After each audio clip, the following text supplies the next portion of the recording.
did what it needed to do, I guess. Yeah, it did. I slept great. I slept Right. great. You said I slept Tony the Tiger. I mean, I was a corpse. Right. I know that's right.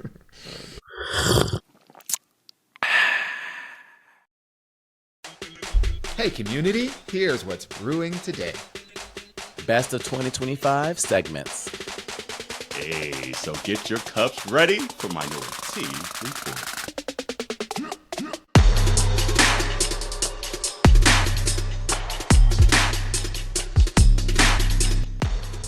Hey, welcome to Minority Report. It is Auntea Kerel.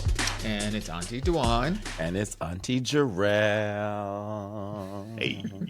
And we here. How y'all doing? Hey, we here. I'm kind of feeling myself in this shirt today. I see. It's cute. You got the chest all out. I'm here for it. So, as you say, my little taco meat. I was know. just the going to little say, taco she's meat. got to show that little taco meat. Let me show this out. Little bitty bees. Dude, I wish I was a little more hairy, like in my chest. Like it's mine are more kind of like fine hairs. Like if I look down, I'm hairier, but like it's hard to see from a distance. She said, "Oh my god!" It feels that way. I'm like, damn. I know, because I like hair in a man. Like, a hairy But you know, chest. maybe that's how you draw them in. And all of a sudden, they just be like, They be like, oh, okay, maybe he is a little hairier than I thought. Yeah, but like, no, I won't. some days I want it, but sometimes I don't. Because like the people that I know who are hairy, they're like, ugh, I'm like hot all the time. And y'all already sweat. So the last thing you want is to actually have hair and then you be sweating even more. So I don't think you want those problems, boo. No, you're right on that. That's I'm pretty happy with my body hair. Like I've gotten a little bit of like, I'm not like patchy, but I'm not like super hairy. I'm like I'm like right there in the middle. No, you have a good amount of hair. I like it. Yeah. Like my my stomach is hairy. I just wish like it went up all the way up here. Yeah. At least the density of it all the way up. But you know, would you want it like Rick Ross thick? No, I don't want like a bearskin rug dick. Right? No, but just a little more. Just a little something. Just a little, the play in the chest. Yeah. Like I like part of it. Like Corey has a decent amount. Like I like Corey's amount as well. Mm-hmm. He like in the. I probably won't care. Like he doesn't like, because some of it goes on his back and he doesn't like that, and so we'd be narrowing his back and stuff. Especially like if we go on vacay, he'd be like, "Will you narrow my back for me?" I'm like, "Yeah, like it's fine. Like it's not that. It is not like it's a lot on his back, but for him, he doesn't like it. But then like he'll like trim his chest hair down. I'm like, "Why are you trimming it down?" I was like, "It's cute to me." But he also like, but I already got you. I want to get their attention over there. You know, I want them to you right. Get it, boo. Do what you gotta do. I ain't mad at you. I do like a lot of like, and we talked about this on the podcast specifically, like certain areas, but like I do like a lot of like just booty bang. The bang. Yeah, booty bangs. I love me a booty bang. But like I do like a lot of like natural body hair. Like it doesn't bother me. Like there was a point in time where like shoulder hair or back hair or whatever, or like even like that hair that goes like right around be on people's wings. laps right there, you know. It used to like bother me, but that wasn't because that was more of me being influenced by just gay culture and all that kind of bullshit, you know. And like I had to unlearn that, and I'm like, I really like body hair. And I remember, back in the day, in my single days, I dated this guy that was kind of like, well, I wouldn't say dated. We were like hookup buddies, but WBs. Huh? Friends with benefits. Oh yeah. I'm like WBs. What? At the W bay. I missed the whole F part. Right. But yeah, absolutely that. And he was like, very hairy on his shoulders and very hairy on his back and like really hairy all over. Now it was like such a turn on for me, and even like. To the point where I don't even bother like trimming, like every once in a while Ralph will see like a random hair like on my shoulder or something, and he'll be like picking it. Like, do you really want that one gone? Is it bothering you that much? That one. But he just likes to pick. He's he's like one of those people that likes to poke and prod and do all those kinds of like annoying lovey-dovey kind of things. Yeah. So he's not bothered by it, but like I'm like, okay, like Yeah. 1 pull is enough. If you don't get it on 1 pull, don't be going back in for 2 or 3. Hurt. Like, ow, that hurts. I'm glad you said that about the body hair because I used to have like a very similar feel to it as well too. Like especially like in my early 20s, like seeing somebody with like back hair and stuff like that. I'd be like, oh, why you got back hair? Like, why you don't keep.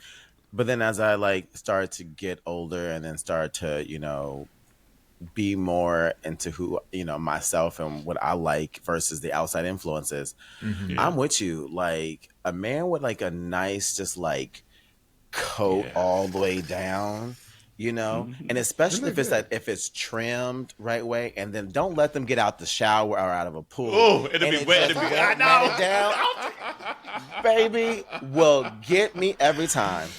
Baby, because I was about to say I even like it on like the thighs when like you get off the pool or something in the hair. Oh, every time, like in that hair on the butt. Oh. Yeah. Amen. Yeah. Absolutely. Amen.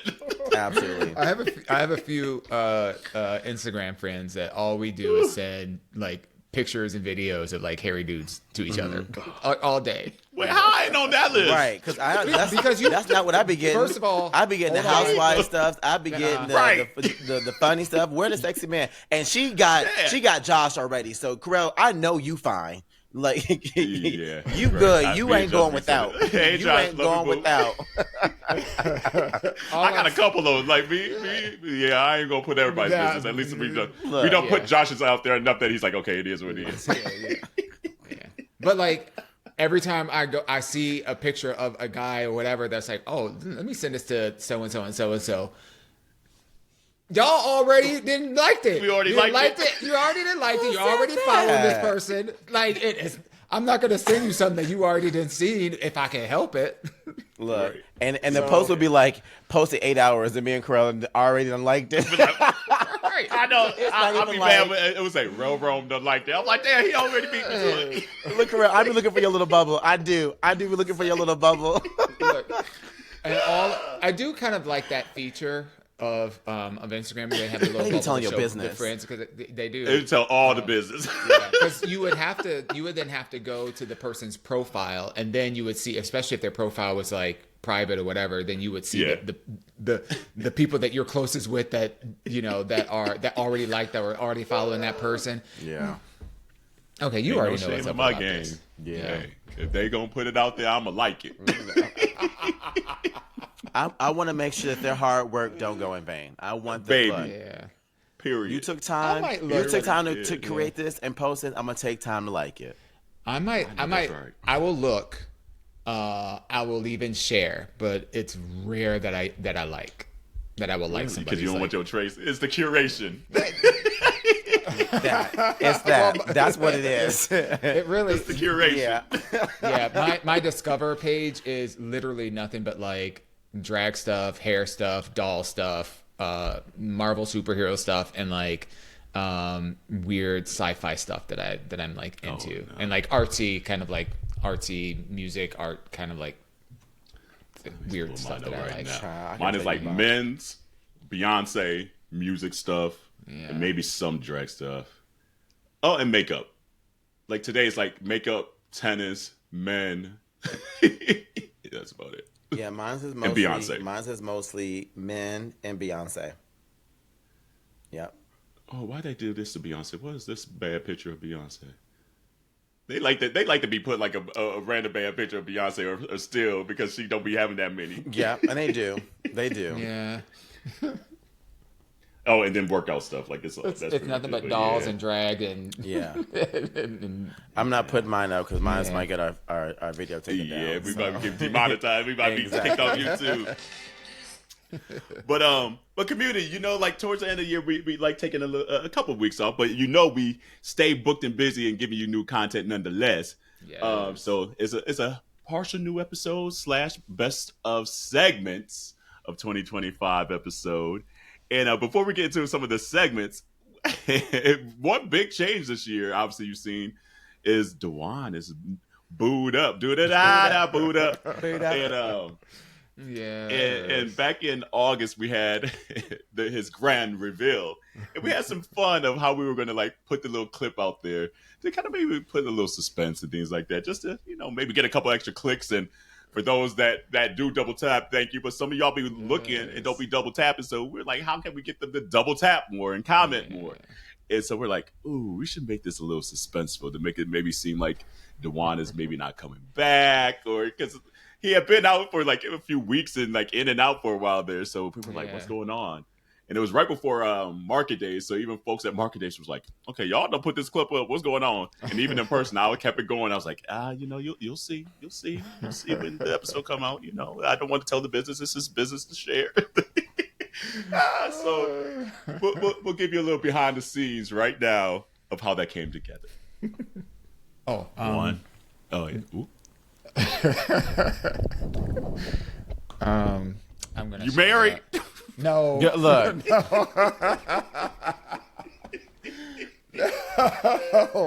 I'm not even it. I'm Girl, home. you watch 90 Day Fiance, so don't act like we wouldn't be surprised. Exactly. Look. The way you set that up, Okay, it was too long of a pause. No, I was just gonna say I want to share that why I've been gone and all that kind of stuff. So I'm gonna put that out there. Oh, you're gonna share? You're gonna share? Oh, then hold on, scratch the whole episode. No. Don't have to be the whole episode. Because we got questions. Okay, no, that's dope. Okay, how do you want me to set you up? Oh, I'll just chime into the conversation. You don't have to set it up. I mean, this is not like an announcement, so I don't want. Well, it kind of is. It's a big shift. I'm happy. Oh, look at me, just perked up now. Okay. All right. Well, we'll see where this flows in. Let it flow.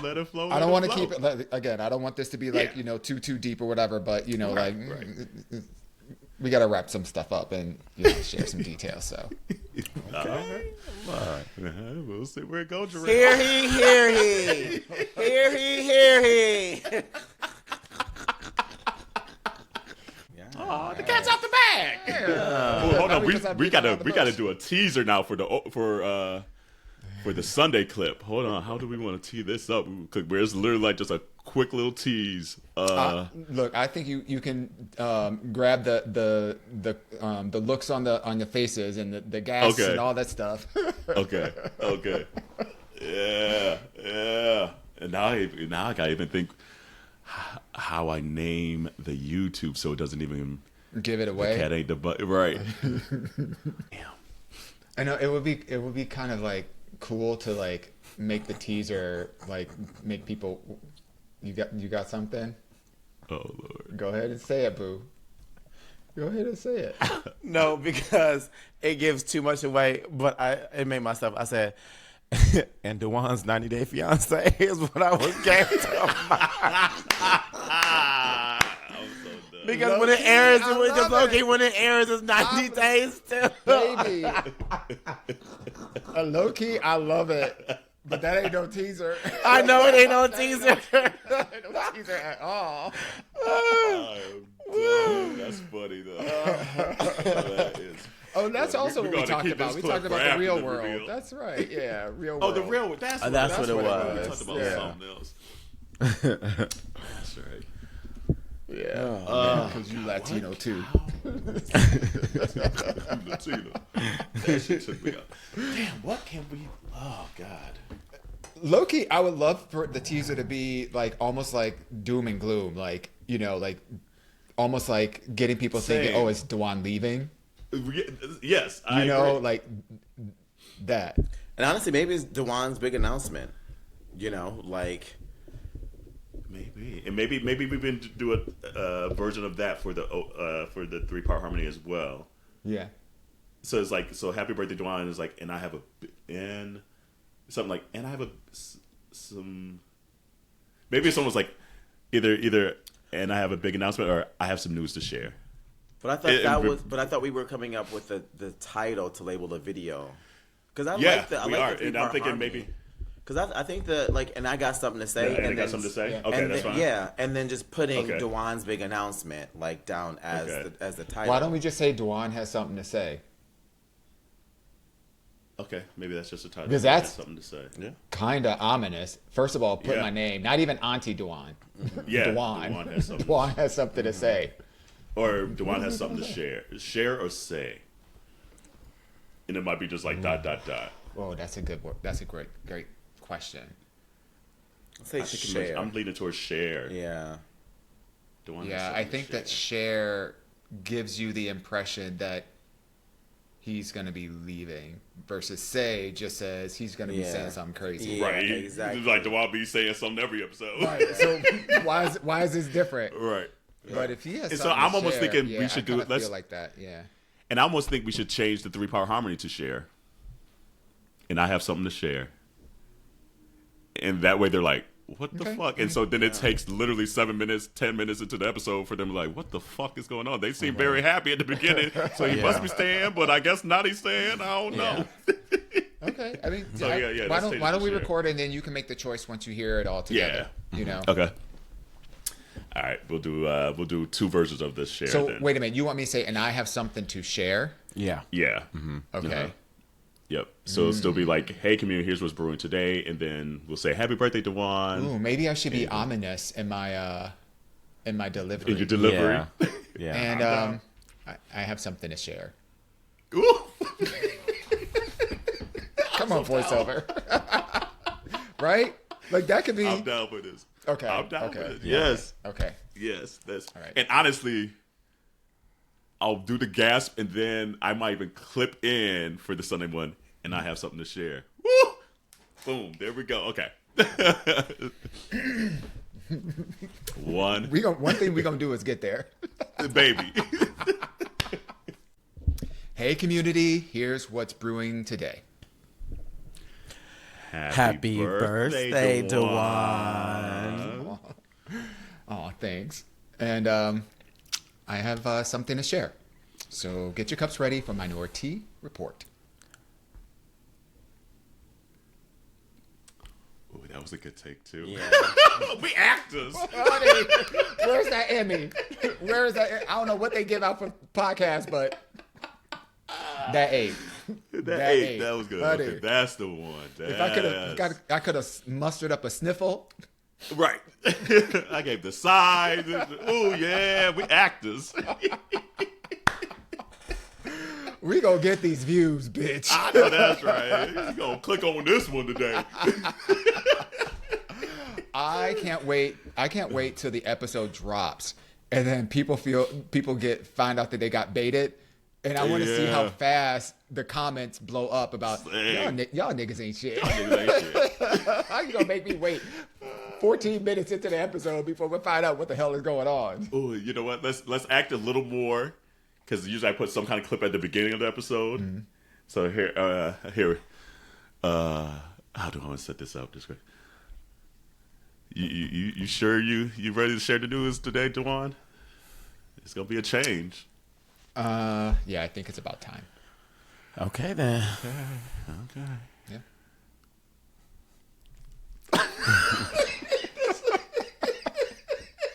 Thespian. Thespian. This is funny as shit. Baby. Then we're gonna like show these like behind the scenes shit one day. Earmark this episode. 1000%. Earmark this, because this is definitely going to be one of the best episodes.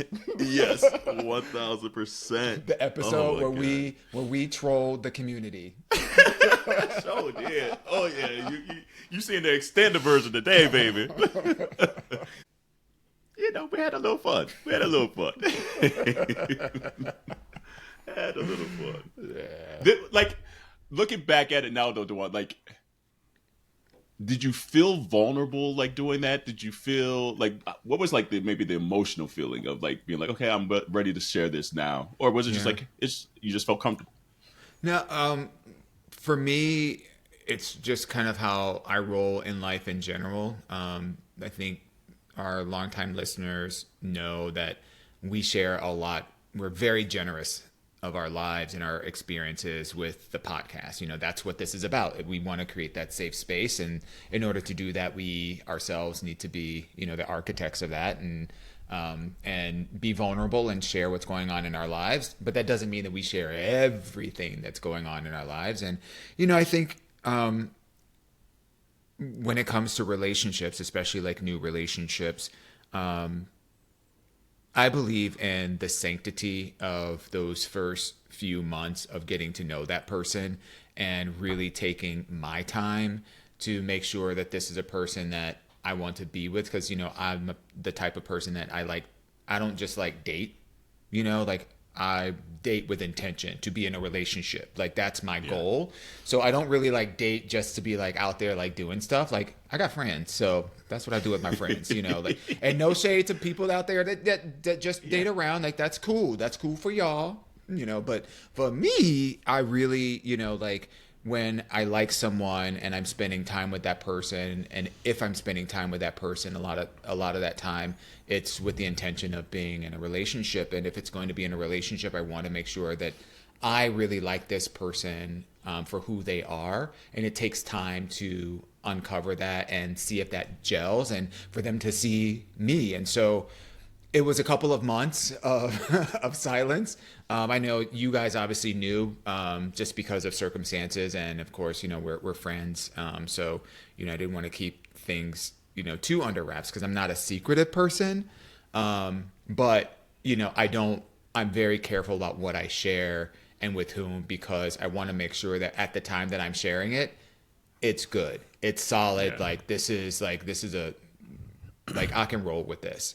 And that doesn't necessarily guarantee the outcome, you know, because anything could happen. But it made me feel that much more comfortable at that stage, you know, to be able to share with the community. I also knew that we were gearing up towards, you know, a New York City American invasion of my Frenchman. So, you know, like things were going to be happening faster. And we were at the stage of our relationship where I call it integration, you know, where we're integrating our lives together, friends, family, you know, like holidays, like, you know, all of that kind of stuff. So it felt right. And, nice. And I have to say thank you, you know, not only to you boys for, you know, being so supportive, but also like the community has reached out to me, you know, over these months, and have just been so, I mean, talk about having your cup filled, you know, like the amount of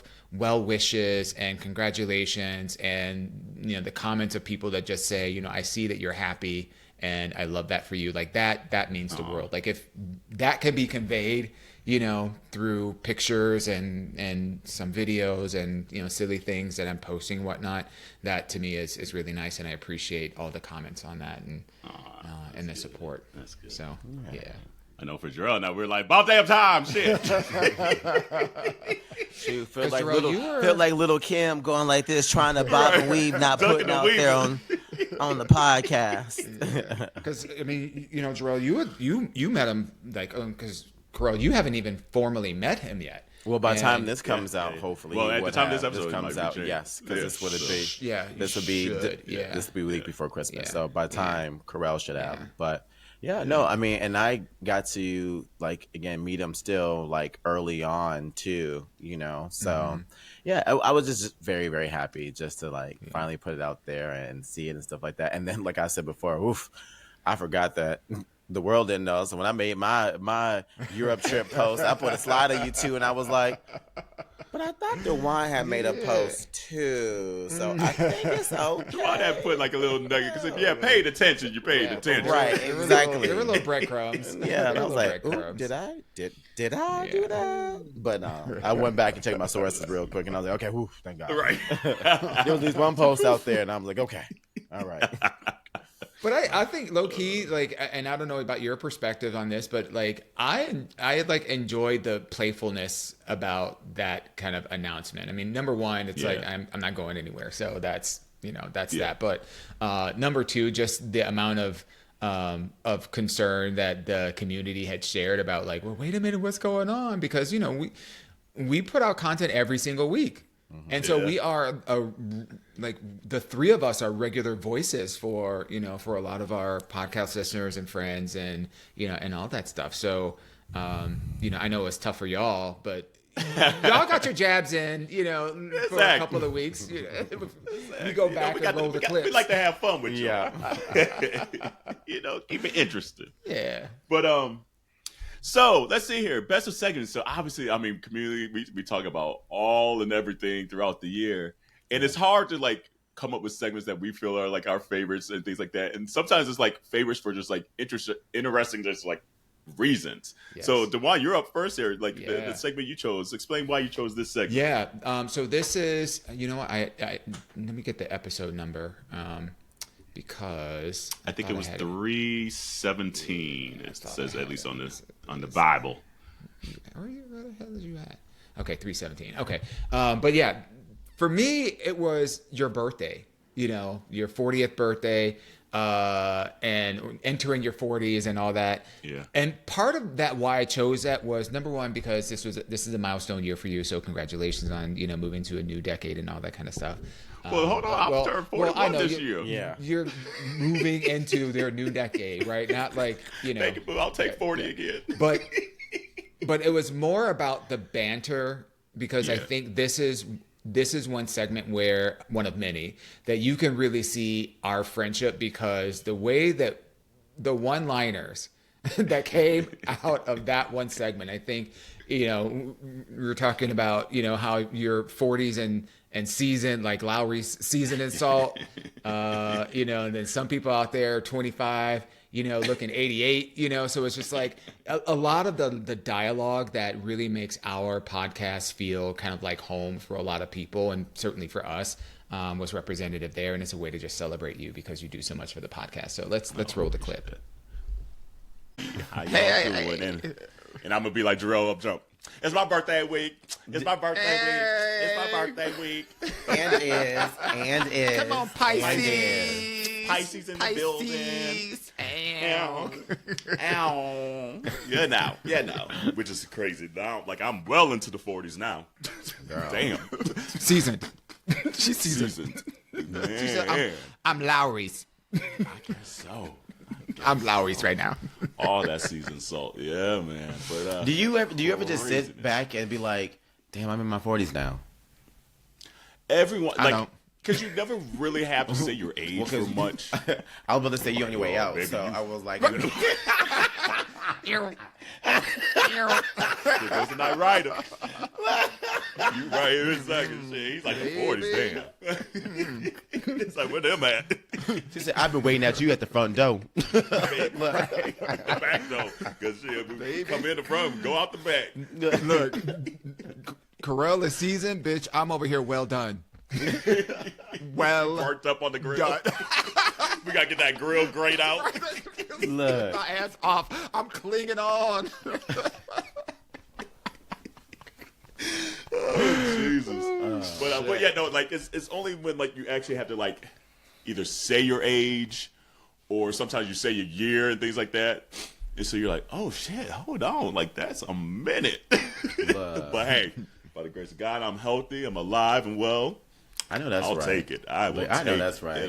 Like I was teaching some kids today, the children, and they were like, "Oh, you should do this TikTok dance." I was like, "I'm not doing no TikTok dance." I was like, "Come on."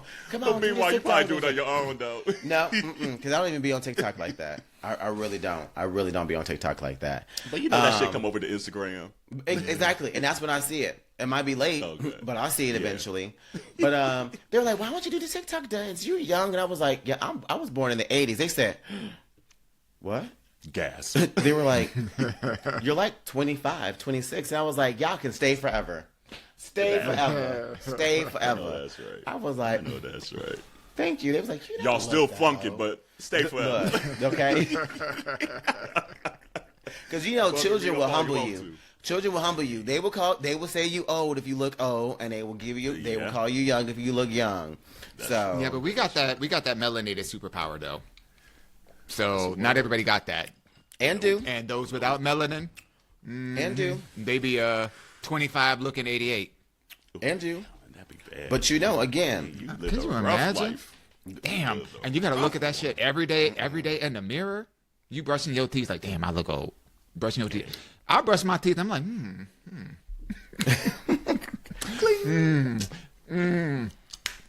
Damn. But yeah, but it's still, I still don't feel, well, some days I feel it. But for the most part, I don't feel what I thought it would be. And I say this every year that it's his birthday. I think we all say that every year. We're like, I don't feel what I thought it would be. So that's cool. And then, the mind's young and just hanging on and staying in there. And so, yeah, and I've never really had issue with age. So, it is what it is. What do you wish for yourself now that you're in your new year, your new era? What do you wish for yourself over the next 12 months? What are you manifesting? Well, continued health, continued consistency in working out, continued money increase. Come on now. Continued growth for the podcast, and that my loved ones are still healthy and safe and sound. Like it's weird. Like the older I don't believe that shit. Like, she won't dig a booty. Honestly. Well, I mean, she won't dig a booty. I'll get that too. And I'll be in community. To be honest, during this episode, we in Brazil, so hopefully on my birthday, I get a little dance or two. She gets some cake and candles. Hey. She gets some cake and candles on her birthday in Brazil. Hey, that's the hope. Look, she gonna be blowing like this. Baby, while we all over here sitting all bundled up and shit. Meanwhile, while y'all watching this at home, we're going to be wearing sparklies and thongs. Baby. Okay. But shea butter on glistening. Well, y'all will be. Auntie Jerrell going to be at home. But, that's all right, though. That's all right. We'll send a postcard. And by postcard, a text of us partying. Look, that'll be all right. But like, on a serious note, that's what I truly want. Like, the older you get, it's just like you just realize time is the biggest luxury, and health is right there, right after that. And so to have that,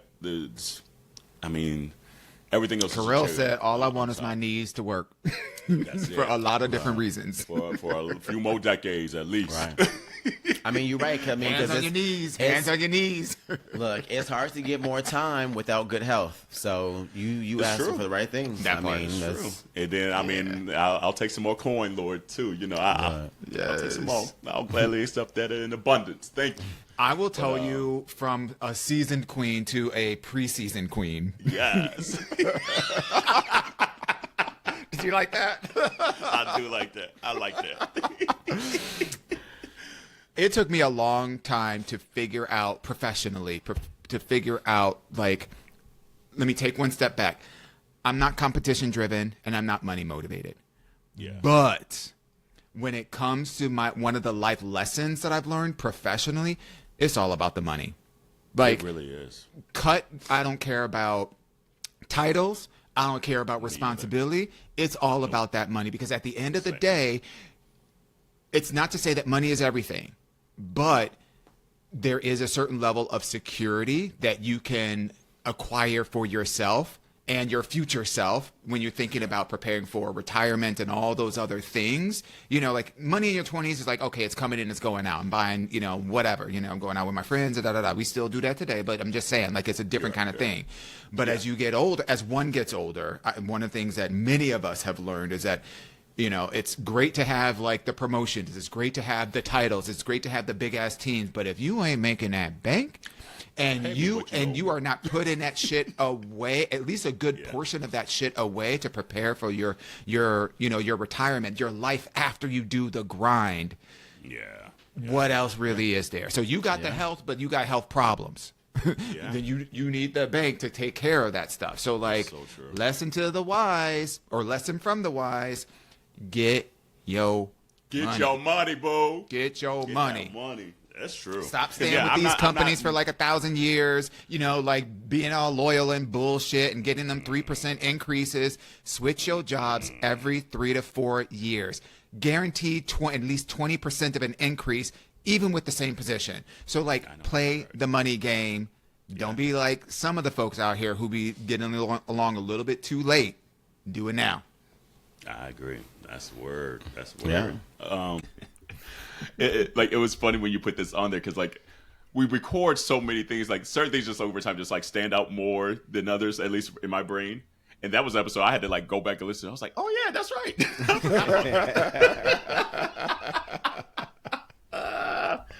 Like it's wild, and like even some episodes just feel like, was that this year? I think that was like 2 years ago. The timestamp of being like, oh wait, that was 9 months ago. Oh, okay. Damn. It's bizarre. Yeah.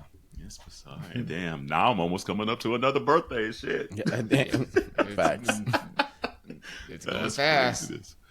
It goes very fast.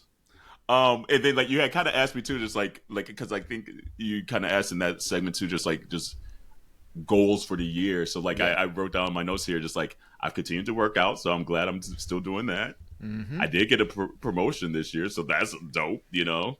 And then the podcast is still doing amazingly. So like I'm glad to see like what I was hoping and wanting for the year came to fruition, and you know, it manifesting and speaking it out loud, and you know, hey, things come to fruition when you kind of do that. So yeah, so hopefully I continue to do all three of those as well. Continue to get promoted. Podcast continues to do great. Yes. And I continue to put on muscles. so yeah. But let's see here, Jerrell, you're next, boo. What was one of your favorite segments of the year? Yeah, one of my favorite segments, and if I remember correctly, I think mine was just a YouTube only one. So I think it was an extra. Yeah, so mine is actually an extra. So if you are listening to this, you have to actually go on YouTube to actually see the segment. So for some of you, this might be brand new. Some of you may not know any of this stuff. So I'm excited for y'all to see the clip and hear the audio. But it was from the Met Gala review, and the theme was Black dandyism. And there was quite a bunch of things that happened in this conversation. Like, for instance, Dawon setting us up over here because we didn't know how to say Jacques Mousse, and we were saying Jacquemus. And the way that you know that Kerel and I are loyal friends, because neither one of our black asses blinked an eye. We said, oh, that's must how you say it. That is must how you say it. It's so funny because like I literally thought there ain't no way in my head. I'm like, there's no way that they're going to be like they're gonna believe this because they know the name. And then when I was like Jacquemus, and they were like, oh, okay. We ain't no shit. Like, I'm just let it sit. So, and it was the Smiffy for it all. Right. So let's do the clip. Let's do the clip, and then we'll bring in Smiffy after this part. Yeah. Here's the clip. This next one here, we gotta see how we feel this year. Okay. Miss Tyler. And if y'all don't remember, last year, somebody called her kitty litter. I'm not going to say who. And it wasn't me. And it wasn't me either. So I was already know. Interested to see what she came back this year. And did she redeem herself or no? Miss Tyler here. It's a step up from last year. I mean, well, actually, no, we liked last year. I liked last year. I feel like they tried to play in the traditional, like, pinstripe, like, pencil striped kind of suit. But it's just, I don't know if it's the material. It just looks wrinkled. It looks like something that would have been on the top of somebody's bed. It don't give, Met Gala level to me. Yeah. I think the most interesting thing about this outfit is her hair color. Okay. Like that's a step up from last year. Look, okay. Which, by the way, was the same color as her dress last year. So she's paying homage to her dress 1 year later. She said, "I can't get enough of this. Let me give you a little throwback." Beautiful gown. Does this represent? And by the way, I think she was styled by La Roche. So you know, like, and I forget who the maker, the designer of the dress is. I want to say it's Valentino, but don't quote me on that. I can tell you, that's great. It's just, I'm sorry, but like, it's Jacquemus. Oh, Jacquemus. Jacquemus. And then it just doesn't feel like. It doesn't feel like it fits. I tried. You really did, though. I love every other black iteration but Jacquemus. The blackest of them all. Right. She said, Jack, you must. Jack and Jill. Jack and Jill. Baby. Yeah. I tried to answer that shit. I was like, no, you claim it. It was right. It's the black version. Damn, my fault. I feel like sometimes people just fall into this trap of trying to, I'm going to pop up and show everybody. And that's what happens. She's like, yeah, I'm going to get this cool little material. It's going to be black and white again. And you get there and it doesn't read well. and it's, and she's gorgeous and her body's insane. If this would have been color saturated, it would have really stood out, I think. Yeah. But also, I don't think this dress really fits the bill of what this is all about. Like, again, self-expression, using fashion as a way to rebel. Like, it leaned a little bit more on the tailoring side. I think that's where the pinstripeness is kind of like evoking, like the tailoring. But to me, it lacks personality. Like, this is a dress that could probably go on a whole bunch of people, and it's like it's a little white dress.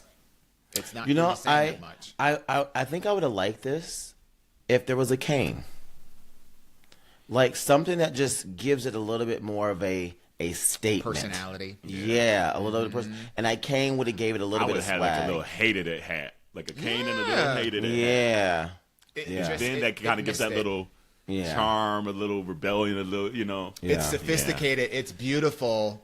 She looks like Linda Evangelista, but that was a Drag Race reference for those that didn't catch that. Yes. But it didn't fit the bill, and it's really not memorable. So we can move on to the next one.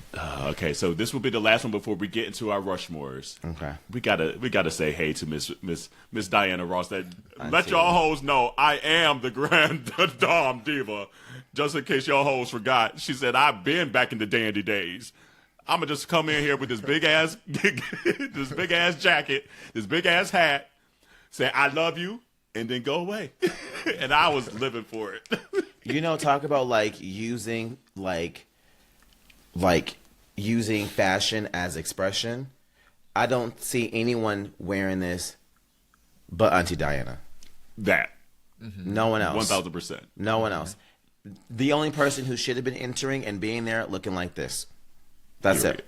Period. That's it. And that's how you do it. Yeah.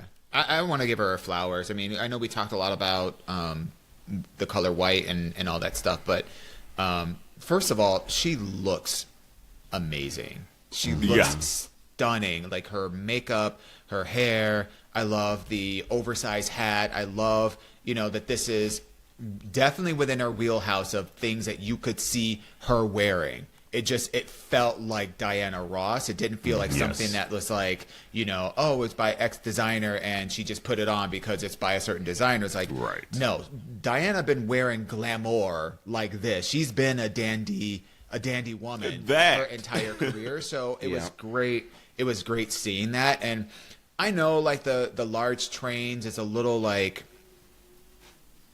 we've seen it before, and we've specifically at the Met Gala ever since. She said, "Yeah, you saw it before because I did it in 1962, ho."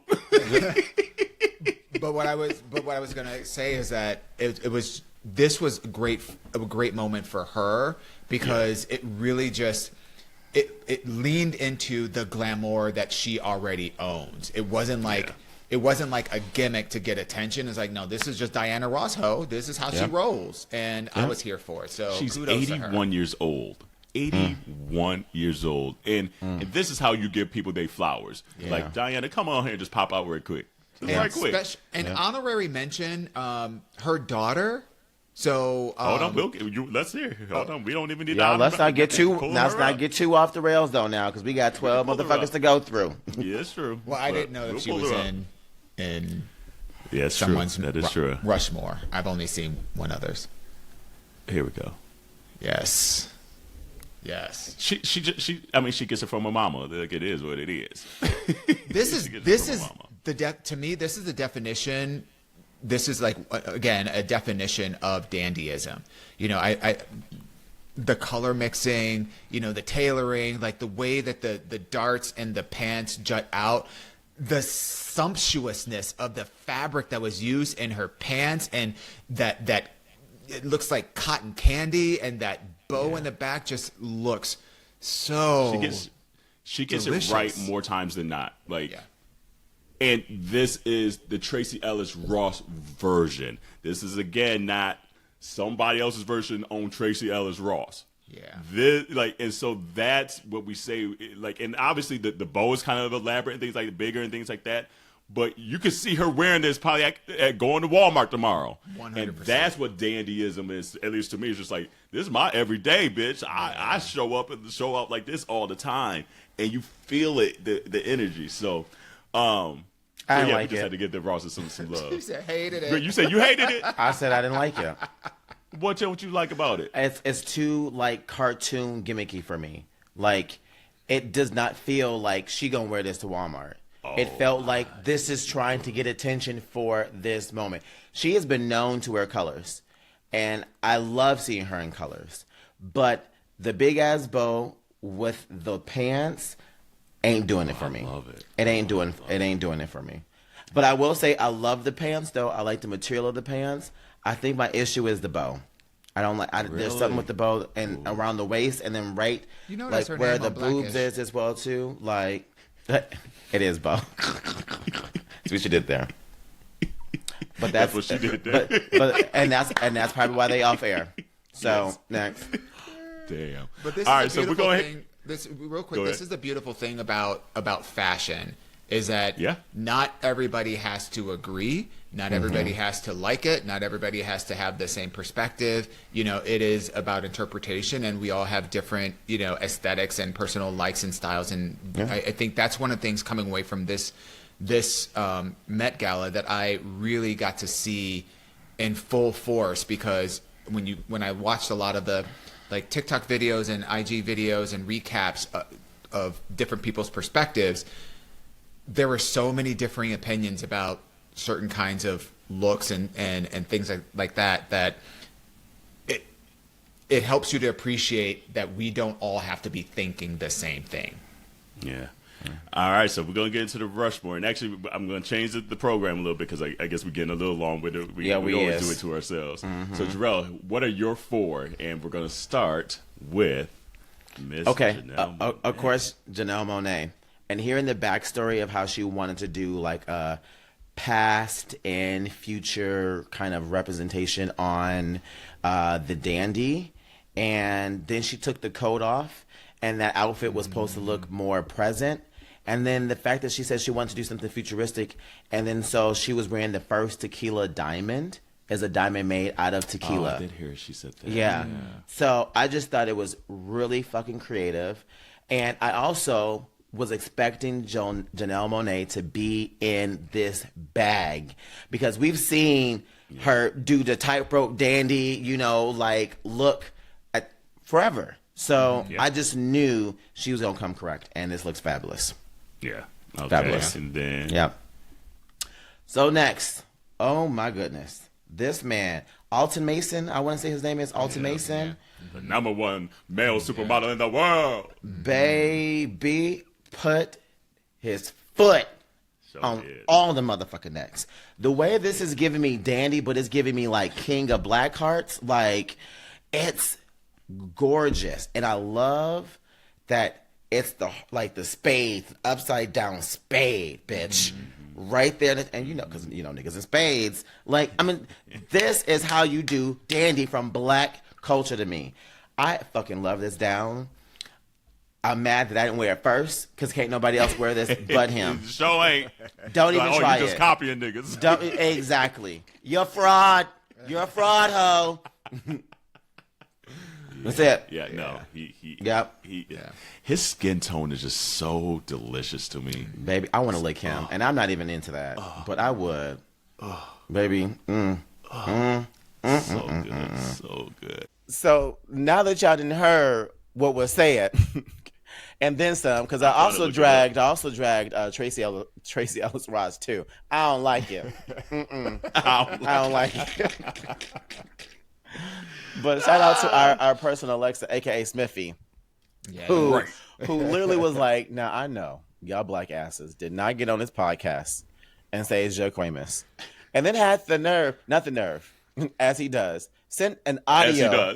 As he does, and sent the audio of the correct pronunciation of how you say it as well. So not even just calling us out, but say, but you're going to learn today as well. He seriously. He said, child, neither one of you were close to the correct pronunciation. And sent us the pronunciation in Google. Thank you, Smiffy. Community, you keep us on our toes. Thank you. But let me tell you again why I love being black, because that was some black ass shit. Real like Jaquamus. Has to be. Jaquamus. Why has to be. Jaquamus like that? It didn't even crack a smile. Just kept it moving like, yeah. And both Corella and I was just like, I was dying inside, but I was like, why the fashion girly? Okay, right. That's she speak French. Like, okay, look. Jaquamus. Oh, Lord. And I'm just excited in 2026 to see what Tyler does again, because Tyler be catching all the shade from Dawon, too. Like, she did better this year, but he still wasn't that impressed. No. Yeah. This was, I think that was in retrospect, now that we've had a little bit of time, from the Met Gala, I think that was a really beautiful moment. Yeah, I agree. I agree. A lot of people, I don't want to say showed out. I want to say they showed up, because even though there were outfits that we didn't like, a vast majority of the outfits were by people of color. Yeah. Yeah. So to have, whether we aesthetically like them or not, just to have those names being put out there in such a broad format, and get that kind of exposure and, interest in, our community that does really great fashion work, and to have the story of black fashion in our world being told in a celebratory kind of way was really cool. Yeah. And now that we know that, after that, that's when we found out Anna was retiring. Mm-hmm. So again, that's how you use your power for allyship. She knew she was going to retire. So she's like, this last show that I'm putting together is going to be for something that shows diversity, equity, and inclusion. And an homage to her friend, maybe / enemy, frenemy of Andre Leon Talley, to be like, no, this is going to be a homage to him. And then even the dandyism exhibit that's still out there, or I guess it closed maybe back in October. Yeah. Even having a mannequin that was in that exhibit of his body shape and the caftans and things like that he wears. Super duper cool to use your power and your privilege in a way to push culture forward, to push your message forward, and to give line of sight to people that might not get that opportunity to have line of sight. Exactly. So shout out to you, Anna, for that. Yeah. So, and I guess I'm the last one here for the best of segments here, and I chose the Brazil episode because it was just dope to listen back on that because Brazil was just dope. It really was, and it just made me just reminisce of even stuff probably that we didn't even all just share everything that we did down there. And it, the one thing that comes to mind is literally being in costume, walking through Rio in those thin ass flip flops, those sandals, feet hurting, but just the sheer joy and excitement to be able to walk in that the Sambadrome celebration. I just it's just moments like that I don't think I'll ever forget. Yes, I remember being in it, but it's even those small moments of getting dressed in the Airbnb with everybody and all of us trying to shit on. It's okay, do we have it on correctly? Do we not? They'd be oh, girl, my sandal done broke. I got to wear these sneakers. And then it's wild. The small moments that I still recall from that trip. And then obviously birthday and things like that.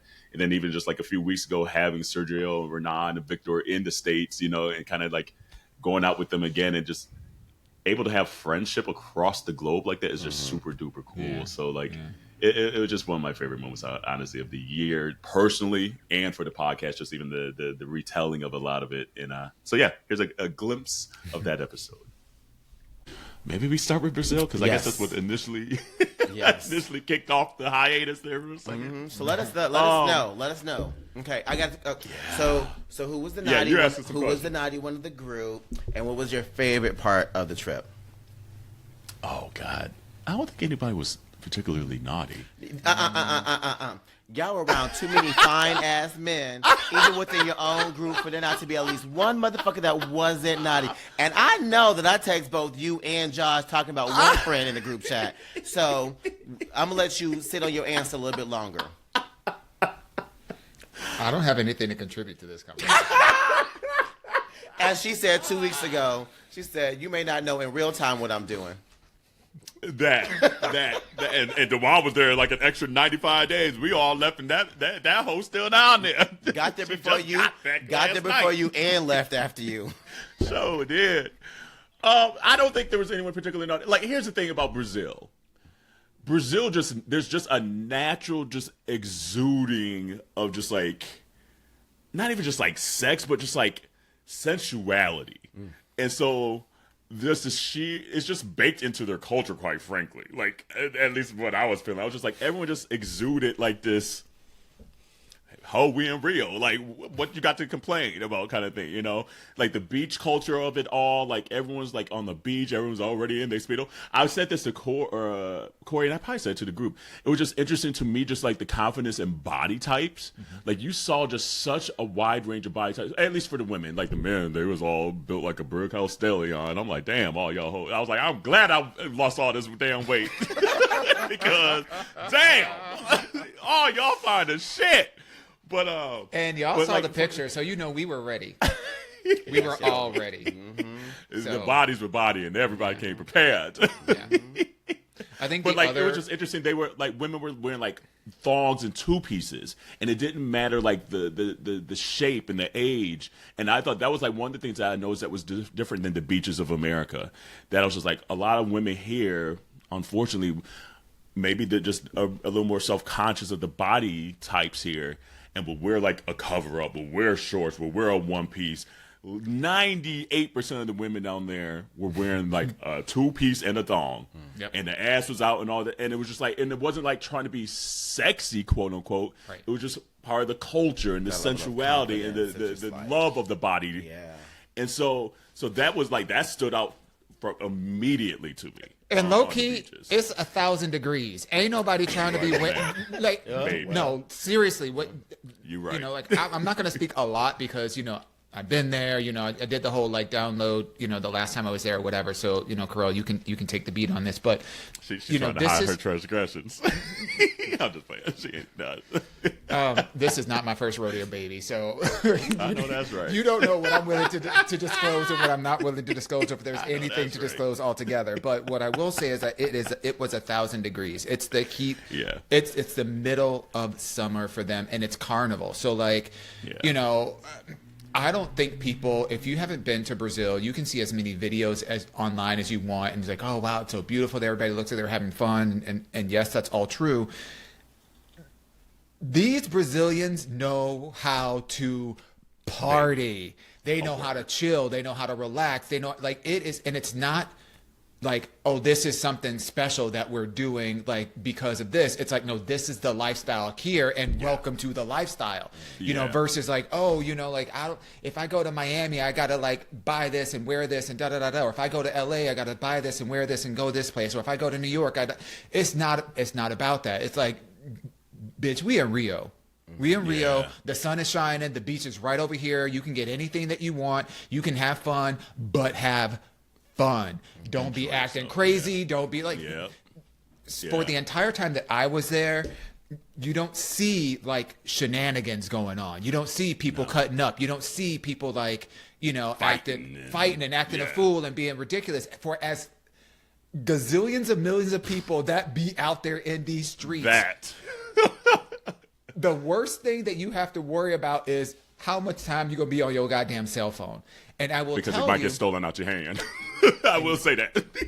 That was going to be the next thing. Because, it might. But don't let that be the headline. Because I know a lot of people. Not a deterrent at all. Will latch on to that, just like people from the Midwest will latch on to the fact that Chicago has a whole bunch of gangs. And if you ever go to Chicago, you got to watch out for these gangs and shootings and bullshit. Right. It's not That's exactly the same that. Energy.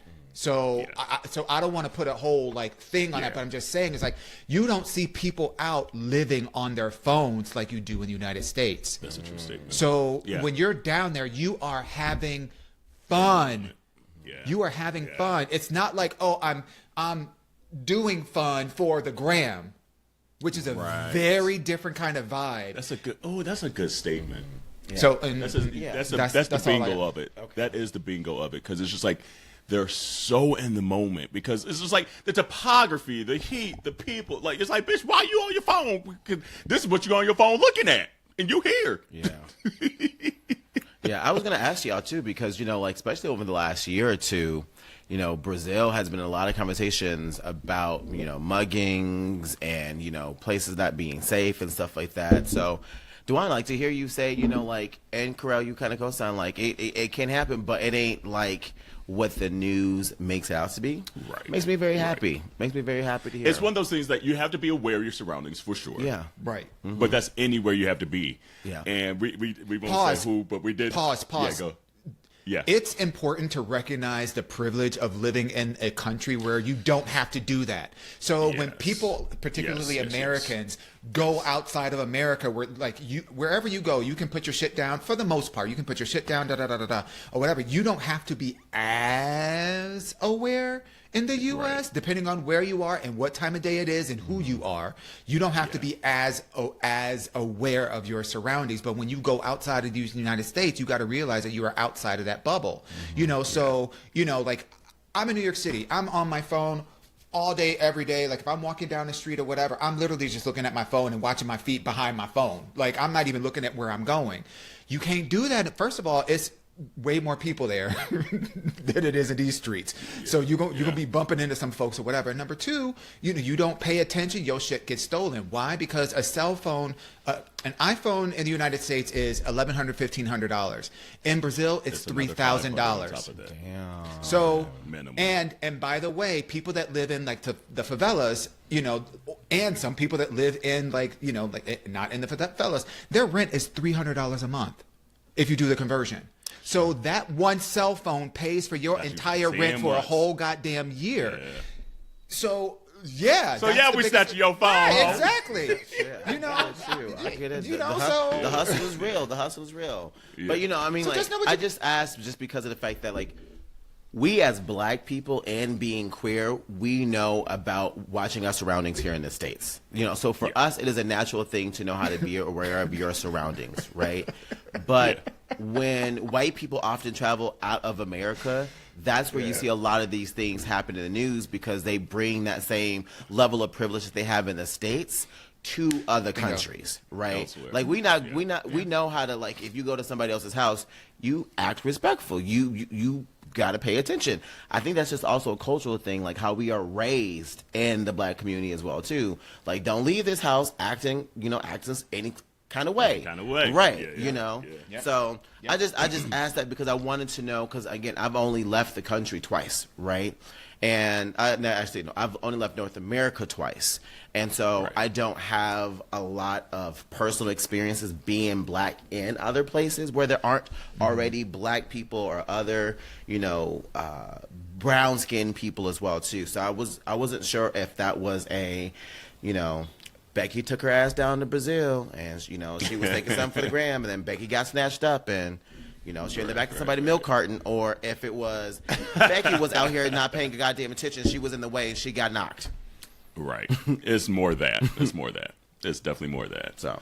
And I don't want people to come out of this conversation thinking that we're adding to that fuel, because it's not that by any means. And it was cool though, to be a Black person. Couple things. It was cool to go down there as a Black person and fit in. Their culture is such the range of the shades of brown and Black is fucking incredible. I felt like I was back in Atlanta, quite frankly, and I forgot that feeling. And I was like, oh, thank you. The only twist is, bitch, you better know some Portuguese. Which I loved. Because I love going places where America hasn't fucking taken that shit over. And there, they don't give a fuck if you speak English. Ho, we speak Portuguese. Learn some shit or get the fuck out the way. I love that. I know that's right. I know that's right. Loved it. Even though it made it hard at times. Because you're like, okay, let me get my Google Translate or something like that. Or they're trying. But if they see that you're at least attempting, the guards come down and they're willing to work with you. So I adored that piece of it. But just to be a Black person, I think their assumption is they probably thought I was from there. And then when you start hearing me talk, you're like, "Oh, bitch, no, you're another American." Yeah. Do they still call you gringo as well? Because see. I've heard that like Brazilians will still call you gringo, even if you're black. Yeah. Down there, like you ain't from Brazil, you a gringo. Yeah, 1,000%, 1,000%. But I would just like overall the trip was incredible. Did you see Big Ass Jesus? We got to. Oh, we saw Big Ass Jesus from a helicopter. We ended up not going up there because we took a helicopter ride, and we were like the last one out the group to go. Like, so it was like me, Josh, Mark, and Corey, and we were the ones that got to see it at sunset. And so to see the sun setting behind Big Ass Jesus and like the topography, it was so fucking incredible. That was a warm ass hug. That's what that was. It was like a movie scene. You're just like, where in the world am I? This is wild. So saw Big Ass Jesus up there. I forgot what I was gonna say right before that. Oh, we got to March, and I still don't know what I thought we were going to do. I knew we was going to do something. It did not click that it was the actual location that you see on the fucking Instagram. Yes. Yeah. And so, like, real quick, shout out to Sergio. Yes, our resident tour guide and coordinator, and his husband Renan. They've been amazing friends. They're just the absolute best, and I love them so much. But the amount of pride that they both have in their culture, and we were down there. Most of us were down there for about 2 weeks, and there was something planned. At least one thing planned every single day, and it wasn't just like a dinner. No, it was like a big. Yo ass gonna march in the Cyberdrome. Yo ass, we gonna get in a helicopter. Oh, we gonna do that. You're like, damn shit. Went to the dance parties that was top tier.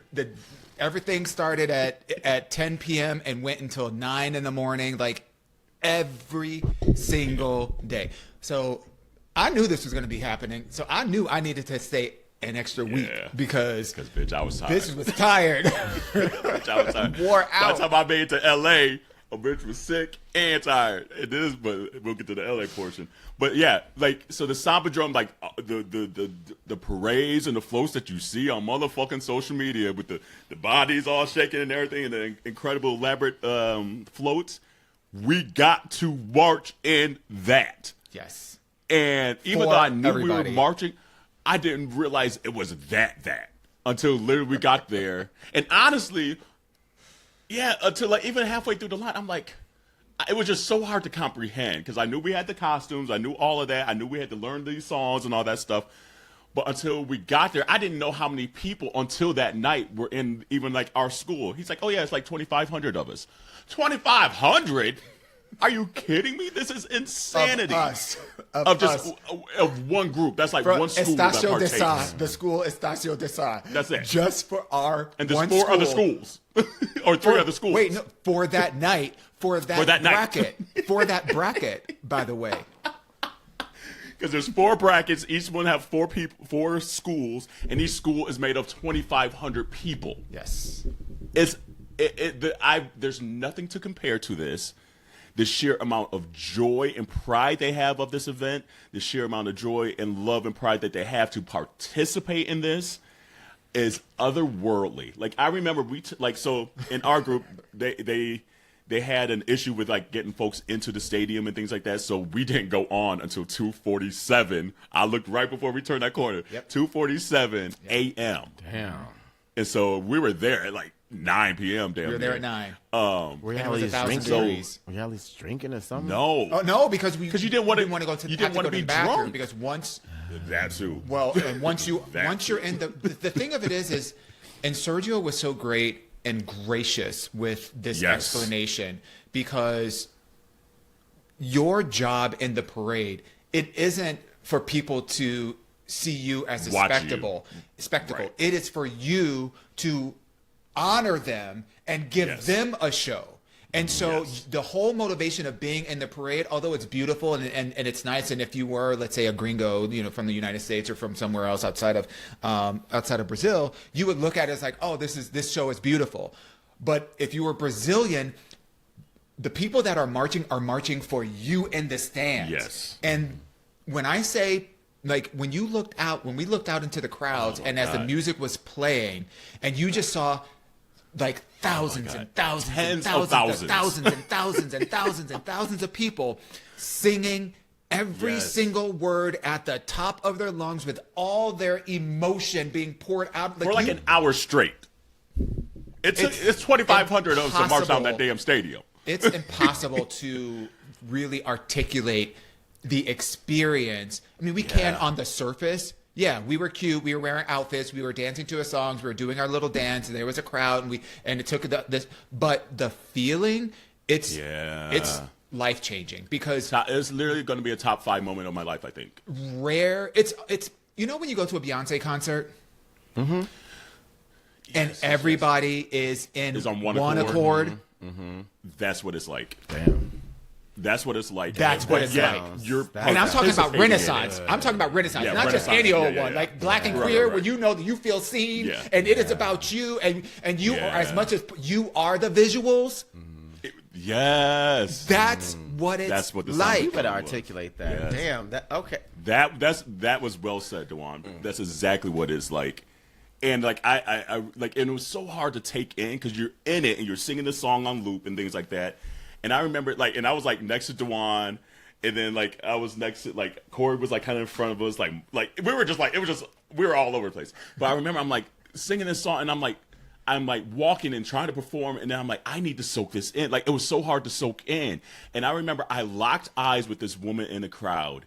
And she was singing. It makes me want to cry. Like she was singing along with that song, and she was so fucking happy. Yeah, I was like, and I like it's literally ingrained in my brain right now. Because I was just like, oh my god! And it was that moment where I was like, this is so bigger than just us. Like you said, being in a costume, looking cute, da da da da. Yeah, they look forward to this. It's so ingrained in their culture, and for gringos to be able to participate, like I am so forever indebted to Sergio and Renan for this, because they didn't have to say yes, okay, we'll try to find and get you into this in a way to participate in this. They could have been like, you could watch us perform.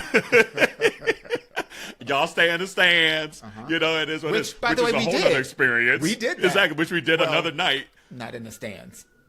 We did the camarote. You know, Shar doesn't need to do the stands. So the whole crew, we all don't do the stands. We do the VIP, which was well needed. But yeah, like that is a top, already so far, probably top 5 moment in my life that I will never forget, because the energy was something so different than I've ever experienced. And people are like, is it like Mardi Gras? Is it? No. It's so distinctly Brazilian. Like and it's so anything in the distinctly United that States. culture that like, even seeing it on social media is incredible. To be in that energy, either watching it or being in it, is a whole nother energy that I highly recommend, if you're able to go down there and experience, to do so, because it's otherworldly.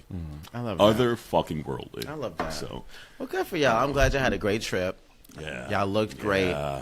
It was good to just see y'all smiling and just living your best life. And the menses, though, I will say that the menses were nice. The menses were nice. Yeah. Corey actually went out one night to one of the parties of the night, and I won't say all this stuff. I'll let him tell the story how he won't tell it. But he's like, I have never been in a room, and it's not even a room. It's like outdoor, and it's like tens of thousands of people. He's like, I've never been in a location with this many fine men in my life. I was like, I'm telling you. That was because he went to the second party. He didn't go to the first party. And even that night, I'm like, this? That first party was wild. The music was trash, but the men's were Jerrell, like diamonds. Baby. It's like, and it's not even just Brazilian men. All the good-looking men in the world were there for Carnival. So it was every good-looking human being. And I was just like, I would say 90% Brazilian, though. Yeah, it was. I would say 90% was Brilliant. There was a smattering. And I'll say this. I ain't gonna tell all my business, but at least Kerel still got it a little bit. That's all I'll say. I was like, oh damn, Kerel still got a little bit. I might get hit on a little bit. She said, "That's right. I was up in this gym. Look, I'm just saying. I was like, okay. You know what? Mission accomplished. Mission accomplished. Because you said you would go down there, and you said they gonna see you. And baby, they did. Baby, and the thing is, like, it was like when you weren't even trying to be seen. You were just like, okay, I'm in music. And then next thing you're just like, oh, okay, hey. Hey, Professor Oakley. Hey, baby. Baby. I was like, okay, Brazil, I see you. I see you, Brazil. But yes. Another observation I noticed, too, I wrote this in my notes because I was just like, oh, I had some observations. There weren't a lot of bald men in Brazil. Yeah. I don't know what that DNA gene or balding. Yeah. I was like, everybody got a full head of hair. How? At 75. Literally. I was like, this is bizarre to me. So I put in my notes. They love Mentos down there. I saw Mentos everywhere. Like the candy. I was like, why is Mentos so popular here? Because Brazilians like fresh breath and clean bodies and perfume. I guess so. I was like, okay, I never knew people was loving Mentos like this. And what was the third one I put? Oh, and then the cheese bread. That little cheese puffer bread was panda. Too. Yeah. And the caipirinhas or whatever. Is that how you say caipirinha? Caipirinhas. Yeah, thank you, boo. I can't roll my R's like that. Them drinks was delicious. So, highly recommend. Highly fucking recommend. Do you want to just recap really quickly your birthday? Because you got to celebrate that down there. Shout out to Dawon. Got us a boat tour or like a boat kind of cruise in the bays of Rio for my birthday. And then also, hey, Kenny, his birthday. So my birthday's on the 7th of March. Kenny's birthday's on the 8th. So we kind of had a joint little birthday boat tour. Super cute. Like, especially at that point of the week where we were just all exhausted. Like, we were tired. No, we were honestly, haggard. I didn't even want to drink anymore. Haggard, girl. Like, this was after all the parties, after all the things. Oh. This was the day before, I think the day or two before he was getting ready to leave. 2 days before I left. Like, we were run through like a rag. Girl. Yeah. So was. But it was cool. And then shout out to my friend Andrew, who randomly saw that I was in fucking Rio. He's like, oh, I'm going to hop on the plane and go to Rio too. I was like, okay. Literally. For the weekend. He's for the weekend. Got there like Friday or got there Thursday. Let me think. Thursday and left Sunday. Thursday and left Saturday. That's what's up. That's a real one. So he got to hop on the boat tour too. So what up, Andrew, if you're watching this? So no, shout out to Dawon for that. That was super kind for him to do that because you didn't have to do that. So I'm highly appreciative of that. You know, one of the things that I learned from the last time I was down there was like having sometimes just super chill. On a boat, you've got, drinks and some snacks. We did a little birthday celebration. We brought some champagne and a nice little dulce de leche cake. And to be able to depart where we did and to cruise around in the ocean for a little bit, just to see things from a different vantage point. Yeah. Was like see big ass Jesus in the clouds again up there. Like it kept on rolling in and out of the clouds. So I see why it's a wonder of the world. Because especially when the clouds are up there, it literally looks like Jesus is coming down from heaven out these clouds, and it's like spectacular. Yeah. It's wild. So just to see that, so that's another image I'll have ingrained in my head forever because you just look up there and you're like, oh my Lord, this is spiritual. Yeah. Oh God. Yeah. And then went to Sao Paulo for like a day before and after. That's a whole nother city that folks need to check out. Massive. I didn't realize how massive and expansive Sao Paulo is. 25 million people. Like, that's a big ass city. Yeah. So it makes New York feel small. And you're just like, how is that possible? Damn. But so that's another shout out to Sao Paulo. But then flew from Sao Paulo to Miami to LAX to meet up with the other auntie. Yes. We went to the Queerty Awards out in L.A. And all them damn celebrities y'all have made friends with. That was fun. That was fun. A good time. And shout out to Chris and Shayna from Bad Queers. That's our booze. That's our literally, that's our family. It was great to spend the night with them, too. And another little subject, I think back that kind of comes to mind of that trip, too, is the one, me, you, and Corey just sitting on the beach of you just saying, of just there's relationships and things like that. So it's just interesting to think back on that conversation we're having. I won't tell everything, but to see where you're at now at the end of the year is super duper cool too. Isn't that crazy? That trip was a roller coaster of emotions and revelations. So it's just interesting to think back. And then of course the menses. It always goes back to the menses. The menses are dope in Brazil. So if you get a chance to go, I have to say Do that it. party that I was 20 minutes into and before leaving, Yeah. unceremoniously, Yeah. or indescriptively, Yes. that party had the most gorgeous looking men I've ever seen in my entire life in one place. In one place, like everywhere you were looking, and it was like, and it wasn't like just one type guy. Yeah. It was like, twinks and bears and muscle guys and, like regular guys and, tech guys but everybody just And the shades of like melanin. looked. That's so what good. I was like. Yeah. Oh, And it smelled good too. it sure did. Brazilians know how to have very good They hygiene. they wash their hands, their legs, and their ass. They sure did. Teeth, eyebrows, elbows, in between the toes. So do. Yeah, it was Man. lovely. It's time to go back. That's all I know. But community, let us know some of your favorite segments that, like obviously we do ours, but we'd love to hear some of your favorite segments of the year that we didn't put in the clip, and moments that you love, maybe the one-liners, the shade, the drive-bys that we be doing, and by we mean Dawon. We had somebody That's come what out Jerrell of the had woodwork. quite a few too this I don't year. know what y'all She talking took the reins about. a little bit. I didn't say nothing.